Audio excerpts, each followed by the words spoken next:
Brother, I feel like my iman is low. I hear this often.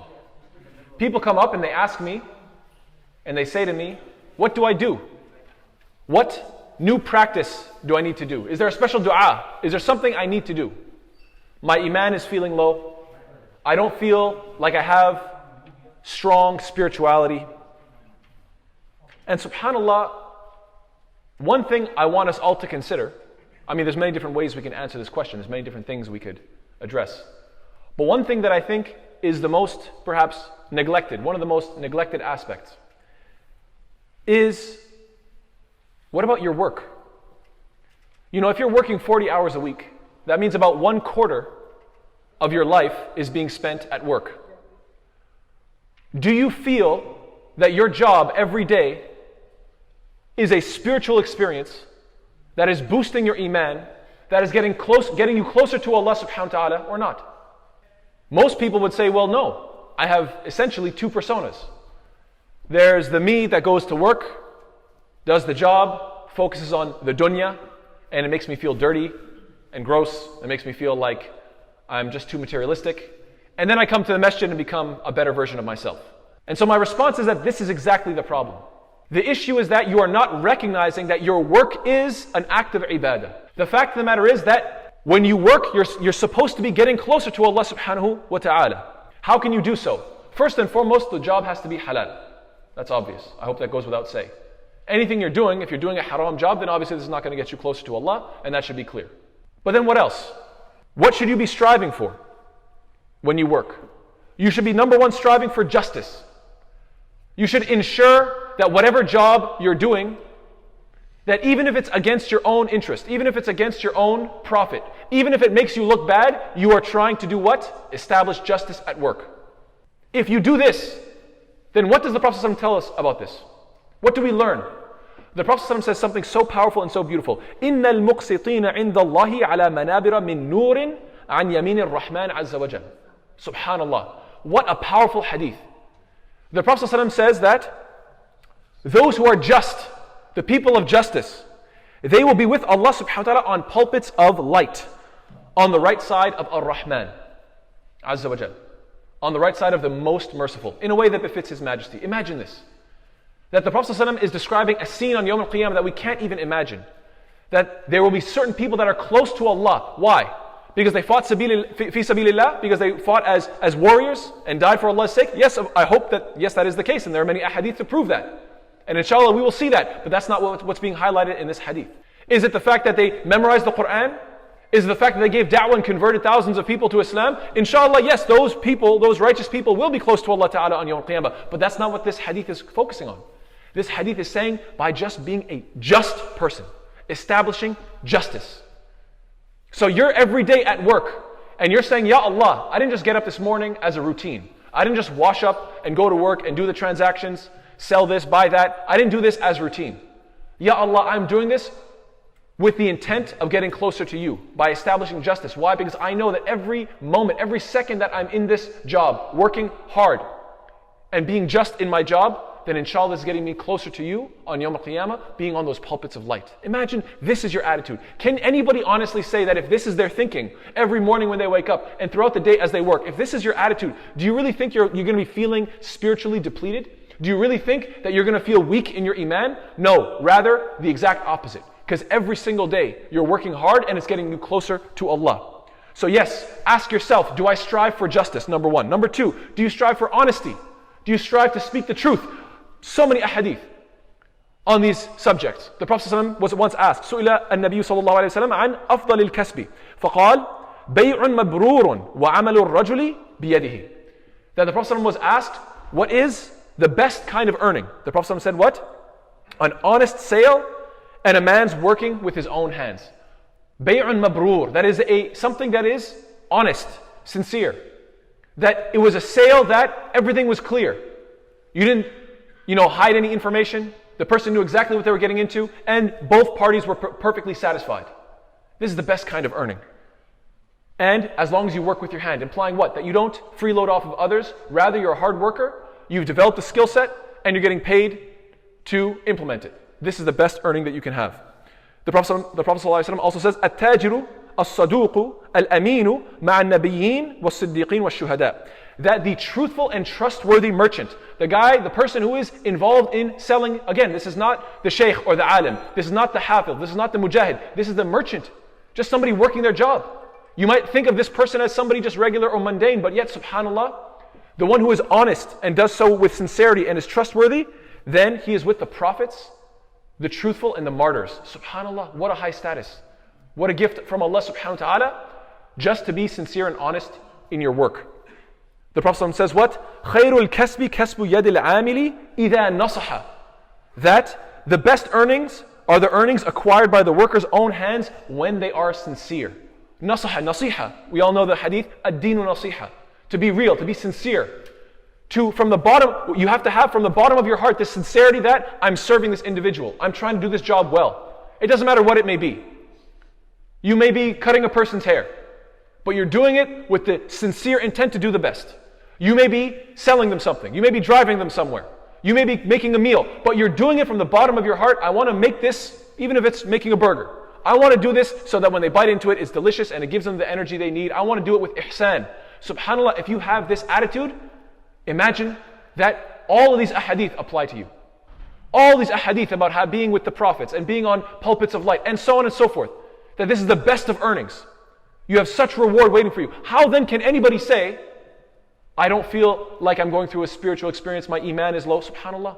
When you have this attitude in your mind, then every moment of every day that you're working, SubhanAllah, it is indeed a spiritual experience getting you closer to Allah. As Allah subhanahu wa ta'ala says what? هَلْ جَزَاءُ الْإِحْسَانِ إِلَّا الْإِحْسَانِ. It's a beautiful su'al al-istifham al-istinkari, that it's a rhetorical question. Allah ta'ala is asking what? Is the reward of excellence anything but excellence?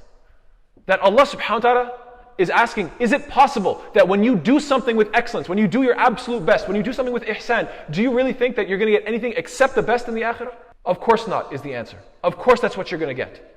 Anything you're doing, so long as it's halal, so long as you are working hard and being sincere and doing your best, inshallah ta'ala, your job, your reward is going to be of the best. This is something we should get up and go to work every day thinking that this is the prophetic example. All of the anbiya used to work and used to work hard to earn. This is not my opinion. Allah subhanahu wa ta'ala mentions in Surah Al-Furqan, وَمَا أَرْسَلْنَا قَبْلَكَ مِنَ الْمُرْسَلِينَ إِلَّا إِنَّهُمْ لَيَأْكُلُونَ الطَّعَامَ وَيَمْشُونَ فِي الْأَسْوَاقِ. And we did not send before you, O Muhammad sallallahu alaihi wasallam, any of the messengers except that they ate food and walked in the marketplace. What does this imply? That they had to do dealings. That the anbiya, all the prophets, alayhimu salatu wasalam, all the mursaleen, all the messengers, alayhimu salatu wasalam, what did they do? They would do dealings and trade and deal with frustrating people and annoying people and buy and sell good prices, bad prices, etc. So on and so forth. They dealt with this. So when you're doing that, don't think to yourself, oh, this is just my job, it's routine, I'm sick of it, I'm bored of it. You should think to yourself, I am doing a sunnah of all of the messengers, subhanAllah. Alayhi salatu. What a powerful, what a beautiful notion. And then once you've done all that work and then you made your money and now you go home and you're able to buy and spend for yourself and spend for your family. The Prophet ﷺ says that all of this spending is sadaqah. SubhanAllah. Don't just think that you get only reward when you come to the masjid and worship Allah. Yes, of course that is greatly rewarded and that's important. But that's not, don't relegate your Islam to these moments. Don't think that the only charity that you spend is in the box of the masjid. The Prophet ﷺ says what? ما أطعمت نفسك فهو لك صدقة وما أطعمت ولدك فهو لك صدقة وما أطعمت زوجك فهو لك صدقة وما أطعمت خادمك فهو لك صدقة. That the Prophet says what? What you feed yourself is a sadaqah. You're getting charity, you're getting the reward of charity for feeding your own self. Whatever you feed your children, that is a charity. Whatever you feed your spouse, that is a charity. Whatever you feed even your servant, this is all considered charity fi sabilillah. So then you say to yourself, oh, I'm feeling so weak and my iman is low. SubhanAllah, don't forget. You're going to the store, you're buying this, you're working hard, you're earning for your family. All of this is worship to Allah subhanahu wa ta'ala. How then can you feel weak in your heart and feel that you are not strong in your iman? Every job that we do is going to in some way involve some sort of goods or services, helping mankind, getting them what they want, getting them the services that they want. And the Prophet ﷺ says what? أَحَبُّ النَّاسِ إِلَى اللَّهِ أَنْفَعُهُمْ لِلنَّاسِ. That the most beloved people to Allah are those who are the most beneficial to others. SubhanAllah. The next time you're helping somebody out at work, you're finding whatever they want to find on the shelf. You're selling them whatever they need to buy. You're giving them the tools they need. You're helping them out in whatever way, whatever capacity. Don't just think this is my job and I have to do it. No, think to yourself, أَحَبُّ النَّاسِ إِلَى اللَّهِ. That this makes me beloved to Allah. I am earning Allah's love by working hard and helping this person out. By earning a halal living. By working honestly, sincerely, working from the bottom of my heart, trying to be helpful. All of this is what? All of this is making you closer to Allah Ta'ala and making you beloved to Allah. How then can you say you are lacking and feeling like you are spiritually deprived? Na'udhu billah. So inshallah Ta'ala we'll continue with this khutbah in the second portion. Wa sallallahu ala sayyidina Muhammad wa ala alihi wa sahbihi wa sallam tasliman kathira. Bismillah walhamdulillah wa salatu wa salam ala rasulillah. You see, the way we develop this mentality when we work is by taking a step back and understanding Tawheed in its entirety. This concept of Tawheed is so deep, it's so powerful. The recognition that behind everything I see, everything I look at, I know that there is one ultimate designer, creator, controller, Allah subhanahu wa ta'ala. Whether we're talking about the weather outside, whether we're talking about my dealings, health, sickness, everything is under Allah subhanahu wa ta'ala's control. Tawheed makes you understand this oneness. It's all coming from Allah subhanahu wa ta'ala. Allah ta'ala is behind all of this. Also, people may be running around. This one's getting richer, this one's getting poorer. This one's moving to this country, this one's moving to that country. Well, guess what? We're all headed in the exact same direction. All of us are headed towards Yawm al-Qiyamah. Tawheed is a concept that teaches you what? That you might think things are divided and everybody's going in different directions. No, we're all headed in the same way. Allah is behind all of this, number one. And number two, we're all headed back towards Him. This is what Tawheed, the concept of oneness, it brings everything together and makes you realize that we're all in this journey together. We're all underneath Allah Ta'ala's control and we're all headed back towards Him. And furthermore, the effect that Tawheed should have upon you, one of the effects is what? That it should make you a holistic individual, not a self-contradictory individual, not somebody who is at conflict with himself. Allah Ta'ala throughout the Quran says what? الَّذِينَ آمَنُوا وَعَمِلُوا الصَّالِحَاتِ. What does this imply? Those who believe and do good deeds. The implication is what? What is going on the inside is the same thing on the outside. What I believe internally is how I behave externally. What I say I'm about, that's what I'm actually about. This is creating a holistic individual. And so the reflection of Tawheed in terms of your belief system is that you yourself develop that oneness and that unity as an individual. You're not one person in the masjid and one person at work. You're not working for materialism at work and then you're working for your akhirah in the masjid. This isn't like oil and water. These two things can't mix. This attitude needs to get out of our heads. We need to recognize that I need to be one individual when I wake up in the morning, whether I'm on my way for Salat al-Fajr or whether I'm on my way to work or whatever the case is, all of it is for Allah subhanahu wa ta'ala. You turn your entirety, the entirety of your day into what? An act that is for Allah. This is unifying you as an individual. All of your actions, your thoughts, your intentions, it's being unified towards Allah subhanahu wa ta'ala. This is the effect of Tawheed. You are not dhu wajhain, a person with two faces. You're not two-faced. You're not somebody who is a hypocrite. And if we maintain these characteristics and qualities, then inshallah ta'ala you will feel spiritually satisfied and strong throughout your workday. Should we perhaps give one more example, because I know there are lots of doctors in this community. And mashallah, in the West we find that there are many Muslims that are doctors. And subhanallah, sometimes it makes me sad to think that they're doing all of this work which is so noble and so beautiful, and yet they are not in their own intentions associating it with the prophetic sunnah, the sunnah of the Prophet ﷺ. Don't we know that there's a full book called Tibb al-Nabawi, Prophetic Medicine, by Ibn al-Qayyim rahimahullah. Ibn al-Qayyim writes a whole book about all of the prescriptions that the Prophet ﷺ gave, talking about what? This is how you can get better from this. You're feeling sick, you're feeling this way, you're feeling that way, try this, eat this, have this. Subhanallah, why is it that when we go to work, let's say as a doctor, we're not thinking to ourselves, this isn't about my job or just my mundane routine, or this is not about just making money. Yes, of course, money comes, alhamdulillah, that's necessary to survive. But there's lots of ways to make money. I chose the way which is what? That I know is prophetic in nature. I know is a reflection of the sunnah of the Prophet ﷺ. Because his job was to heal people and my job is to do that as well. Especially when we live in this country, where we know that the majority are Christian. And subhanallah, the miracle of Isa alayhi salam, that he performed so often, time and time again, is what? Healing people. How heartbreaking is it It's so painful to think that we have so many Muslim doctors, and yet how many Muslims, when they're asked, why is it that you decided to study medicine? What got you involved in medicine? Why did you choose this path? It scares me to think that maybe so few, if maybe none, answer the question by saying what? I want to be like Jesus. I want to be like Isa alayhi salam. Do you know how shocking that would be to the Christian audience listening to that? Do you know how much that would strike them? Do you know how powerful it is for them to hear that? Excuse me, what? You say, yeah, you heard me correctly. WWJD, what would Jesus do? That's what they say, right? WWJD. What would Jesus do? I'm trying to be like him. He is my prophet.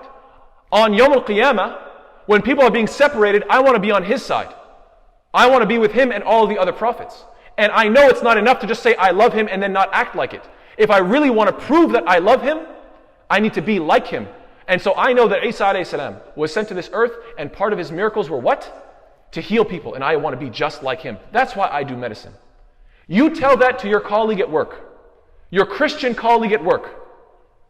They will be staring at you. They'll go home, they'll still be thinking about it at night, in the morning when they're having breakfast, they're still thinking, they're still calculating. What did this guy just say? Isn't that guy's name Muhammad and Abdullah and Khalid? I thought he was a Muslim guy. What is he talking about? I don't think like that. I'm in church all the time and I don't think like that. How is he thinking like that? See, we don't say it because we're not feeling it. And if we're not feeling it, then that's exactly the problem. That's where the spiritual deficiency resides. So let's not think to ourselves, how can I build my iman? I need to do something different. It's not always about doing something different. It's not always about adding something new. Sometimes it's about paying attention to what's already happening right in front of you. If you are working hard, trying to do your best, trying to be honest, trying to do things with ihsan and nasiha, sincerity. If you are earning for your family because you want to be a good provider, and if you know that you're doing so honestly and sincerely, why? Because this is the sunan. These are the sunan of the anbiya. Then subhanallah, change your intent.